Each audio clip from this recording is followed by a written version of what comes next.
bread's pounding.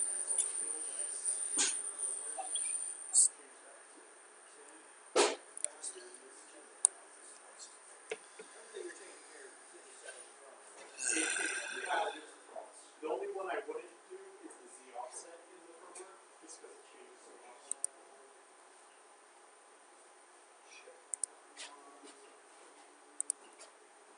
Okay, so now actually let's check the settings.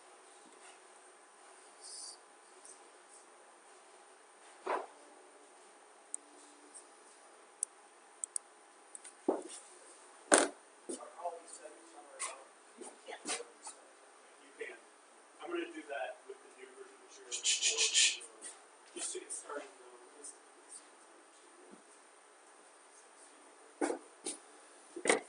I think it's not this adjustment, but I didn't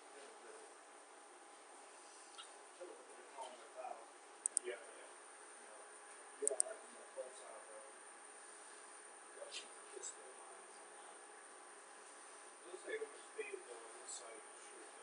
Yeah, and I think it's because of the correlation. It's making it really light, so blue or dark is light, or it's light.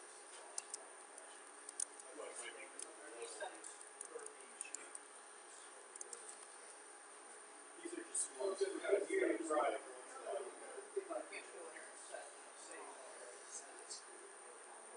Yeah, yeah.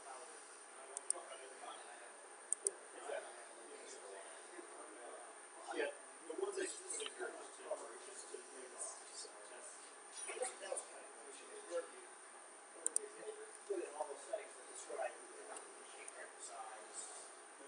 So there's the machine profile and then there's the printer profile. Printer profile does all the material and model settings. The machine profile you only do once, and that's just the side of the things that are physical, not personal sets and pictures and things.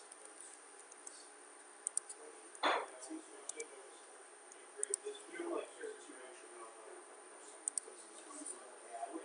just to take that first layer. Especially though,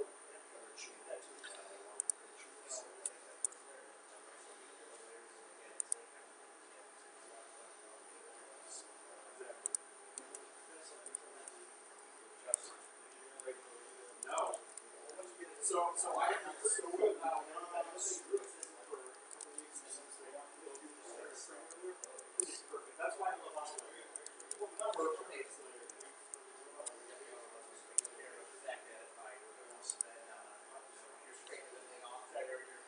only thing you ever have to adjust is the offset until you change the shape. Because the offset is this thing triggers by being that first offset. That's not this thing.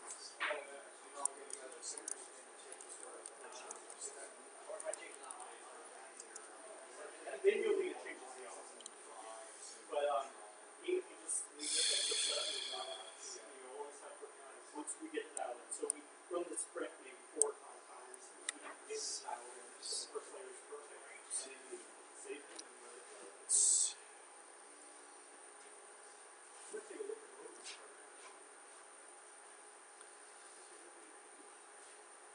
See how it's going. Still pretty. That's a good sign. I can see what you need to do something. What was that trying to do a lot of this?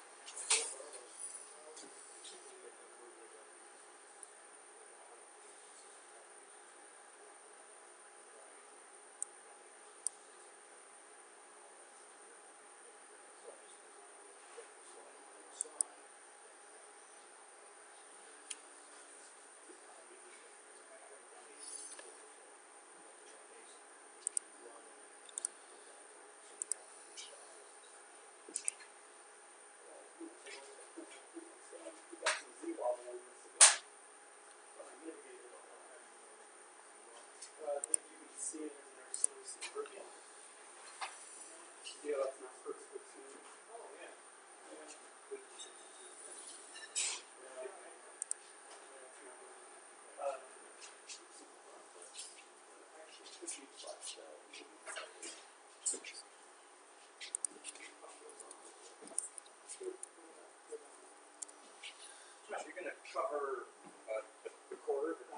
back end of this? Not the recorder. I'm gonna go over just what recorder you can use with it. Yeah. And then kind of what the differences are between the video styles. You have JPEG, and then you also have RSTP. So I'm gonna go. You know that link you sent me to your camera still. I guess we'll get to it. Yeah. Yep. Well, no, technically not, because it's that one right there. But I mean, Yeah. I was like, what did he have to set as? So I'm like, maybe that link still works. Yeah. I'm like, I hope he's not recording something. No. It was. I always had it pointing up at the ceiling so that it was nothing. Nobody. I mean, to a certain degree. Yeah, because technically that camera was in my bedroom. That's why I'm like, okay. Yeah. I'm like, whoa. Yeah. Goldspot's printers are actually really expensive, which is why I don't know how they stay in business. Yeah, see what those dirty dogs did? They This is their changed. cheaper one. They're more expensive They one. changed the layouts of the holes, Or no, this is like. so that lens will not fit on here. Plus, the sensor's different. Oh yeah, they added 2 extra holes. Yeah. There's no; those 2 holes are gone. The holes that actually secure the lens. On the new ones? This is the new one. Ah. So I don't know. I've been looking for a lens holder and some lenses, and even now these things don't fit. They just off just by a hair. Yeah. Plus, this one doesn't power. I think on Is the that one is you that have, the 8 this meg? is the actual. Is that the 8 megapixel one? Yeah. Yeah. But this is the actual one from Raspberry, the non-knockoff. It doesn't have. I think on this one, right, it provides power to these lights through these contacts, right? Yeah. Whereas this one doesn't have that. So Yeah. I'll stay with the 5 megapixel ones. I mean, that's part of the thing tonight is that it's like 5 megapixels better than most surveillance cameras that you buy today, anyways. So I couldn't find any of these that were cheaper than like $30 anywhere. yeah, locally, yeah, That was going to be something that I would be able to get before next Christmas. yeah, exactly.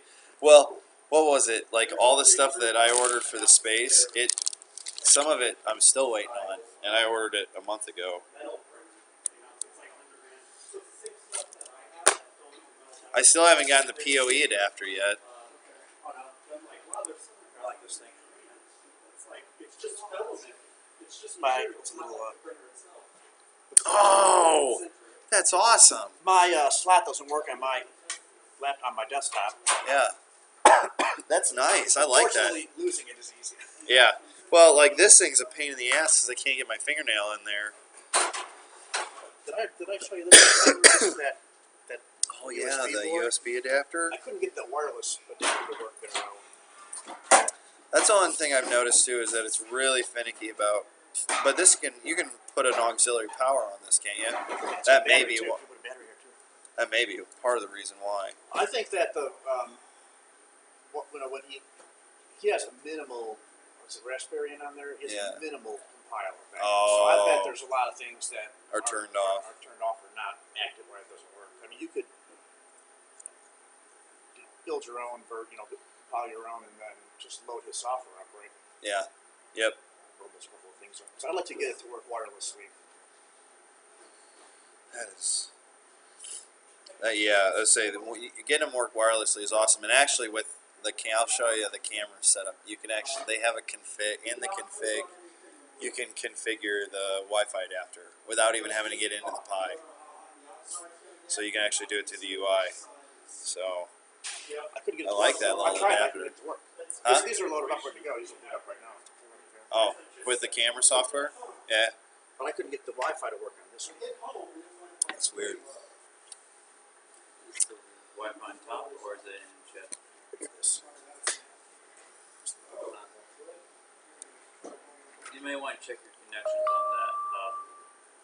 Yeah, but a keyboard works in there. Well, it doesn't. The keyboard doesn't need as much bandwidth. Good. So those 2 ports on the right may be working, but not the left. That's what you're saying. I'm assuming those 2 are for that. And that one's for this. All right, everybody, we're gonna start the tech talk. So I know there's only a handful of us here, but I also want to use this so that people online can hear us as well. So just give me a second here. Let me start up my recording. Yeah, then maybe get back to that somewhere. Or not good. All right. Record? Yes, we're recording. Okay. All right. So welcome to the second of hopefully many, many, many more to come. Monthly Tech Talks for Pet Night. So Pet Night, programming, electronics, and technology. That does not mean bring your pets. I mean, I guess you could, but yeah, you don't have to. So, yeah, we do have pets. We have a nice cat using my coat as a bed right now. So, all right. So tonight's Tech Talk, and I do want to say thanks to Aaron for last week. It was awesome, or last month, sorry, about talking about the screens. If anybody still wants to see those screens, I have one here. So, and then if anybody has something they want to talk about in upcoming months, please speak up. And if anybody's online that wants to speak at one of these, please speak up as well. If you look up Malamaker on Google+, you can find me there, or Joshua Malavolti on Facebook. So, all right, so tonight's Tech Talk is surveillance cameras. Okay, so surveillance cameras, we all know and love them, especially here, because we can publicly shame people. But they do, obviously they do serve a purpose and can be used for many different things. For instance, one of the things that I've used them for, so I have twin boys, and when they were born, we used surveillance cameras actually as their camera for in the room, for in their bed. So you got a kid coming. It's a good thing to have. Actually, I found it to be even a little cheaper than buying the pre-made kits online. I went out and got like a $60 tablet, got a $50 surveillance cameras, $150, $160. I had a nice little monitoring system. But that still just didn't seem to be cheap enough for me. So, and also in lieu of eventually me getting a new house, I want to put new surveillance cameras on my house. So this was kind of part of my drive. And then also here, as we expand down to the first floor, we want to be able to get some surveillance cameras down on the first floor as well to kind of help protect us, protect people. But when you go out and look at surveillance cameras on the market, and I've been doing surveillance installs for about the last 3-4 years now, the cameras have changed drastically, like, I swear, month to month. It was like, I got into it, and it was like it was right when all the equipment went really cheap, and you could buy, hundreds of cameras for like nothing, but they were still the old analog cameras, so you'd have, it's a BNC connection running on 12 volts, which is fine, but you get, you're limited to your resolutions and things like that. So eventually, quickly, the market changed and they started getting network cameras. Well, network cameras are great, but nobody's equipment really worked with each other unless you bought the same brand, and like you'd have the same brand, two different models of the camera. One would work with a certain DVR, the other one wouldn't, and they claim that they should both work with that DVR.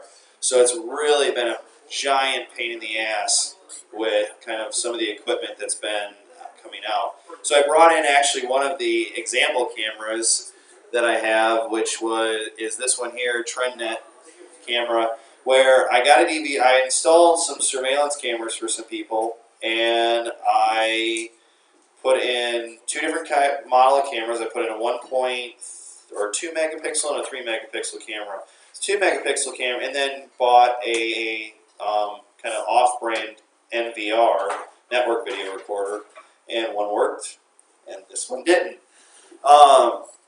So it's kind of annoying.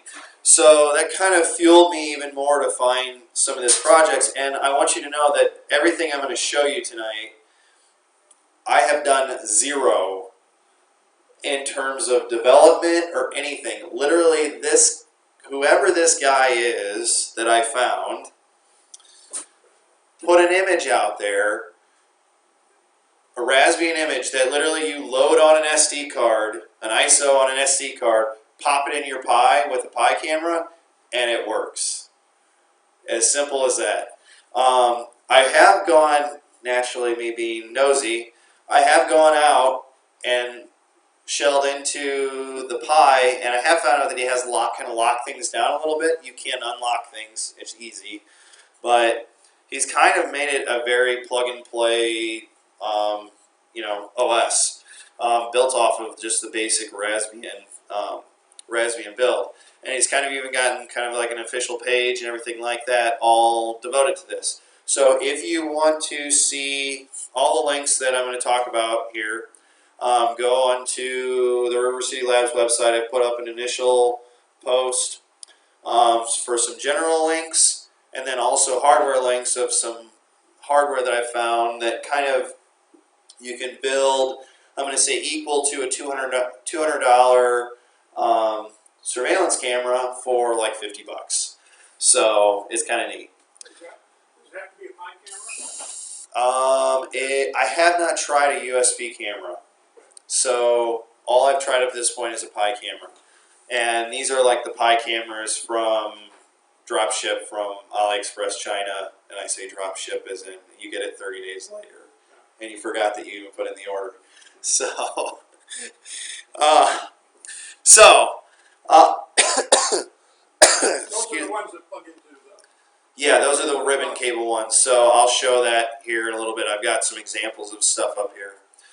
All right, so let's first start off with the software or the ISO. So Ronnie something put together this nice page that kind of gives you a quick download of all the capabilities of the camera, or just how, some basic stuff like how it's set up. So like literally everything from a login page to kind of the camera view, general information. And I'll take you guys through this page here a little bit. But and then if you go down, you can download the ISOs from different locations. But it's all the same ISO. It's Raspbian with the Pi camera module and web interface all loaded in. So this actually does have a web interface that you can go into, configure it, configure your Wi-Fi on it even. You don't even have to even get into the Pi to set up the Wi-Fi. And then you can also choose from 2 different video styles. I'll go quickly into those here in a little bit. But that's pretty much it. It's really, really simple. So I'm going to so I've already pre-downloaded the ISO. I'm going to show you guys how to install any ISO onto a Raspberry Pi SD card, and it's really simple. Also posted this link up there as well of where to get this. So if you have Windows, which I do, I do not enjoy that I have to use Windows, but I do. Personally, I'd much rather use Linux. But if you have Windows, which this is what I'm going to go over, Win32 Disk Imager, and I know there's other ones out there for other OSs, but this is the one that I'm going to go over. This will transfer your ISO to the SD card in the correct way, correct format, correct packet transfer. And then literally once you do this, you put this ISO on here, you can literally pop it in the Pi, power it on, and it works. So I've already loaded up my ISO. This is the drive that has the SD card.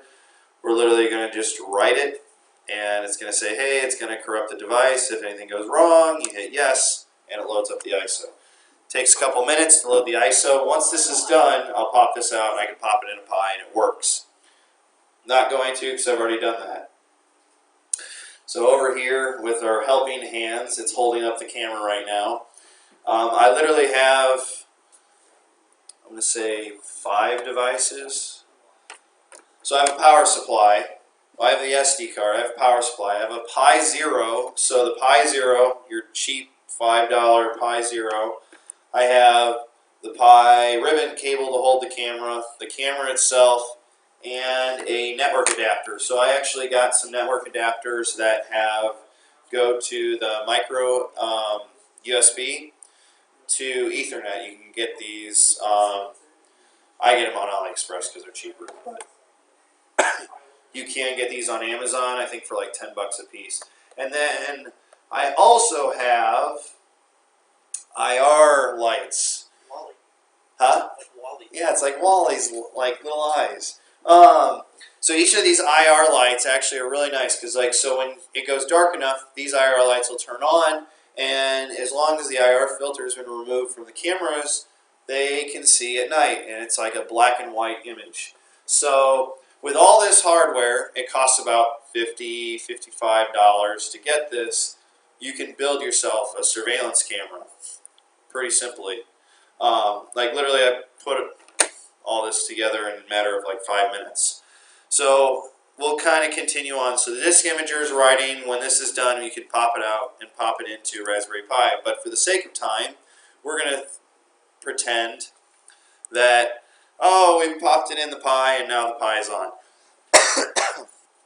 Alright, so I plugged my Pi in. It's plugged into my network. I'm going to say through Ethernet. I've powered on the Pi with the Pi camera, and now I come up to this screen. I've gone into a web browser. So I want to also point out very clearly that the DVRs that are out on the market are very non-browser friendly, depending on what you go with. You mean the free ones? Yeah, well, or the cheap ones, or the Chinese software firmware driven ones are very, yeah. If you want to become a part of the next botnet, just find a nice cheap DVR. So, anyways, this guy put together an awesome web interface. Like, this is actually one of the better ones I would say I've seen. So I'm going to type in the default username and password, which is admin, and then Raspberry is the password. And literally, I am brought into the UI that this thing has built into it. So it gives you some basic information like your IP address, which if you're already here, you probably already know your IP address. Just some basic things like IP address assignment, things like that. Also, depending on the video format you're using, it may even show the video itself right here playing. I've got this right now configured to RTSP. So with RTSP, it doesn't show an actual video, the actual video playing right now, which I'll change that and show you guys what it does. So the other format. So with this, it's really simple, the configuration. You can change the password. You can actually control your Wi-Fi adapter through this as well. You can also say how do you want to assign the IP. If you want it to be a dynamic IP or if you want it to be a static IP. Where you want it to synchronize for time synchronization and even time zone configuration. So I mean, like, and this is all just stuff that's normally in a surveillance camera anyways. I mean, so, and then the other tab is the camera settings. So the camera settings you can control a lot with this. So you can control the resolution, you control the format, which is one thing I'm going to go over, and then you can control all kinds of other crap, like brightness, contrast, saturation, rotation. You can rotate the image, the quality, text. You can actually do a text overlay. Yeah. It's weird. It's awesome. So, I mean, I haven't even gone through all these, but I mean, it shows you just how much this guy has put into this. Does he have any PTZ controls? No, but that's actually where I'm going to explore next with the PTZ, because the PTZ would be really easy to integrate, especially having the pins, the GPIO pins on this, and you should be able to integrate something into this. And this is just like a PHP web interface, so adding that to something like this shouldn't be terribly hard. But I haven't even explored It's that all yet. open source. Yeah, this is all open sourced. I found some lenses that have a zoom built into it. Oh, they. That zoom, but then it's got a motor to control it. Oh, really? So cameras with a zoom built into it is No, I mean kind the of, lens. Just or the the lens built. Yeah, It fits on that standard mount. Ooh, that's awesome. Where'd you find those at? Okay, all right. Send me that link. I want to put that in this because that's actually a neat thing to. A bunch of different lenses, and then the adapters too that you could put on the actual camera. Oh, cool. That's awesome. Yeah, and then all you would need is some sort of servo to do the X, Y axis, or I guess what it would be pan and tilt, the pan and tilt axis. So, but that's pretty much it. I mean, literally, this is all of it. So RTSP. So I'll start off with that. So I'm going to switch images here so you guys can see. And now I have VLC loaded up here to play. So RTSP is a protocol for streaming video, which it works pretty good. You can actually stream it through VLC. But if I play this now, and it takes a second to pull up the image, but it'll refresh the image here shortly. But this is weird. I wonder if it's I'm running too many things over Wi-Fi because I'm broadcasting too. But the image itself is actually broadcasting through VLC, and then actually with this, if you're on the video feed itself or on the live stream, you can actually see it in the corner. But this is one video format. It's RTSP is just kind of like one of the, I'm going to say it's used in broadcast, tends to be used in broadcasting a lot of times, but it's literally just stream.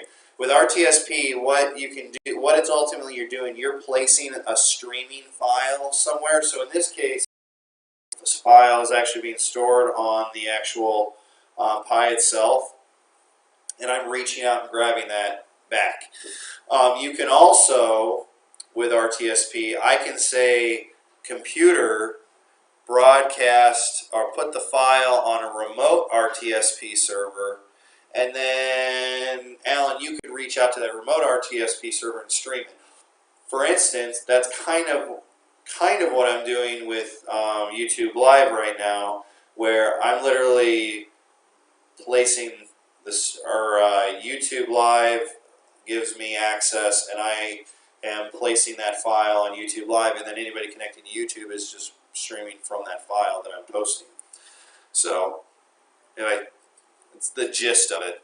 I don't want to go any deeper than that, but so then the other way is MJPEG, which is literally a motion JPEG video, and it's really just a compilation of JPEG images that make up a video. You broadcast at 30 frames per second, you now have a video. So the other style is MJPEG. MJPEG, I'm going to say, is probably one of the other common ones that are used. It's a couple different ways. You can actually have a DVR running and record footage. If you're going to do that, you can do a couple different ways. So there's NAS is out on the market now that you can get that have built-in surveillance software. For instance, Synology. Synology's has their own surveillance, I'm going to call it NVR software that you can record the footage on, and it has all motion detection and things like that. You record it onto your NAS. So I'm going to say, first off, Synology has really good software from that. The other one you can use that I'm familiar with is called ZoneMinder. ZoneMinder has been out on the market a long time. It's literally a server-based NVR system. I haven't tried ZoneMinder with like a Pi or like the Pine 64 that has a little bit more RAM to it. I don't know what its minimum requirements are, but it's ultimately a NVR system that you can pull in your video feeds and record onto it as well. Another option you have is even using like an Android app. So I use IP Cam Pro, which allows you to pull in all different types of video formats into it. So you can even do it mobile based. So like when I was using it for kind of like baby cams, I used IP Cam Viewer on a tablet and just pulled the video streams into that. But then I also made it so that I could pull it in on my phone as well, because you can stream to multiple devices. And that's the other thing with this is I've been able to connect multiple devices to this at the same time with no problem.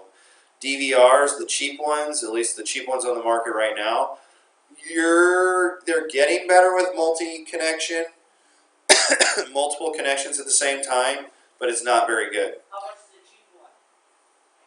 Cheap ones like $50-$60 for a DVR. So, and the NVRs I think are a little more expensive, but they're still, I'm saying, like, if you're spending $200 or less for an NVR or DVR, it's cheap. It's really cheap. So, with that, that's pretty much the gist of kind of the Raspberry Pi surveillance camera. I mean, it really is something that I just stumbled upon. So here's the MJPEG actually streaming through the browser. It's really handy. So you can actually pull this video stream up through the IP address, and I forget where exactly you can, how you actually can get this. You can actually pull this in and stream this actual video footage here, and I can actually, I think, Scroll up a little bit more to that top. yeah, that's a status screen. I'll have to do a little more research on this, but yeah, the MJPEG you can actually pull out the video stream, and the RTSP works really well from the Android devices. When you use VLC with it, VLC will run for a while, and then it kind of crashes on itself because it really doesn't do a good job actively pursuing the feed. The Android devices, or at least the IP Cam Viewer that I've used, does a really good job at continually buffering the feed pretty well. So, like, it just stopped. So, VLC did. But other than that, that's about it. Does anybody have any questions about all this? I know there's been questions asked. How big of a memory card? What's the smallest memory card you can put in there? So I used an 8 gig. 8 gig, that's really all you need. Because you're not recording anything locally. You have to mod it, but you can actually record things locally on the SD card. There are some plugins that you can take what he's done and expand it into actually recording. But I have not done that. So, You need the Raspberry Pi, right? what do you mean security? So I know there's, I've seen things where people have gotten Wi-Fi baby cams and people have gone outside and hacked their kids' baby cams and watched, like how secure is this compared to? So the baby cams are broadcasting over like 2.4 or 5.0 gigahertz. So if you can hack that feed, you can pull in, you can hack into it. This, you either have, so if you don't open it up to the public, so ultimately you don't open your ports, unless they have to be on your local network to be able to get the video feed. Open your ports, can you still access it from your mobile phone? Only internally. Only internally. Be on your Wi-Fi? You would have to be on your Wi-Fi or on your Ethernet. Once you open the ports, then you're subject to the outside world being able to. So the MJPEG on this is secure. The RTSP is not. So that's just word of warning with that. The MJPEG actually does use the actual. Oh my gosh! I did open up publicly, and that was actually a good thing because I actually caught some not so good things happening with my kids falling off of couches under a babysitter's care. So So if you use the Synology, right, and you record it there, is there a way to access your files? yes, Basically, yeah, they have a web interface. Yeah, so if you use Synology, that has a web interface that you can access. That would you'd be able to view all your footage from. So typically how you do it is the cameras are local, the DVR is public, and the DVR is better to be public because it has better access control. So you do local for your cameras into the DVR, and then the DVR ultimately does the it's the face of your camera system. The DVR wouldn't, like, that would be live, it would be. You'd be able to view it live. Yeah, you'd be able to. Yeah, so like NVRs are live and record. So like you can program NVRs to do like motion activated recording, time recording, alarm-based recording that like maybe you have a motion sensor or a door switch or something like that triggers recording. Yeah, you can have an NVR do things like that. For an NVR, we can get a cheap one for no. Like they actually the NVRs you can get a decent like 8 to 16 channel one for like a couple $100 or less, and they're not bad. I talk as really the DVRs are the cheap ones. The NVRs really are the technology has gone a lot farther with it. It's kind of like they're not putting any more focus into the DVRs anymore, the cheap DVRs, so they're not taking it out of the like Windows Internet has it all set up for me, loaded on an SD, and As long as you didn't write a backdoor. yeah, right, yeah. It's open source. So you can look. When you sent me the links to this, I had one of them running. Yeah, I would 10 imagine minutes. Yeah. somebody's looked at it, right? Yeah. Yes, Oh yes. yeah. There's the more more people that talk about it, spread the word, the more it'll get looked at too. So and hopefully the more it'll get developed as well. I mean, I'd like to take the RTSP and actually add in some credentials. I've actually been looking at it, and it should be fairly simple to add something like that to it and add it to the UI, so you can actually store your or use your credentials that you set up for your RTSP feed and multi access. He only wrote the UI though, right? All the other stuff is just open source software. Yeah. Like the- Yeah, it's all publicly available packages. He just slapped a nice front end on it and locked down the UI or locked down the OS, so you can't really modify it. So, but you can unlock it. It's easy enough. It's just he did it so that it was like, it's a solid OS. That's how a lot of companies that do this stuff is they'll lock it down so that you just can't go in and accidentally screw something up. So, cool. Did you say you tried it with ZoneMinder, or you did? I haven't tried it with ZoneMinder, but there's nothing to say it wouldn't work with ZoneMinder. It should work. So, yeah, the idea is that eventually here we use stuff like this for like broadcasting and things like that. So like having that camera there, but mounted up on the ceiling. Another thing in my plan is with this is to actually make a 3D printable enclosure for it, so that we can, have enclosures, and that'd be cool to I think put online and add into this project as well. Even though all the software stuff's been done, we can kind of add into the hardware piece. Talk about the adapter, the PoE adapter. Oh, so this, I guess the one last piece of this is the PoE adapter. So PoE, for anybody that doesn't know, is power over Ethernet. So it takes a 48 volt DC, it's DC, right? 48 volt DC power and transmits it over Ethernet lines. So you have, technically, even though there's 8 wires, not all of them are used. So it takes 2 of those wires and transmits power over those 2 wires. And so what I did with this, and in some of the hardware that I posted, links that I posted, is it runs 48 volts over that wire, and then it gets to a terminating adapter. You plug the Ethernet in, and it breaks the internet, the internet network side of the Ethernet off into another Ethernet plug-in.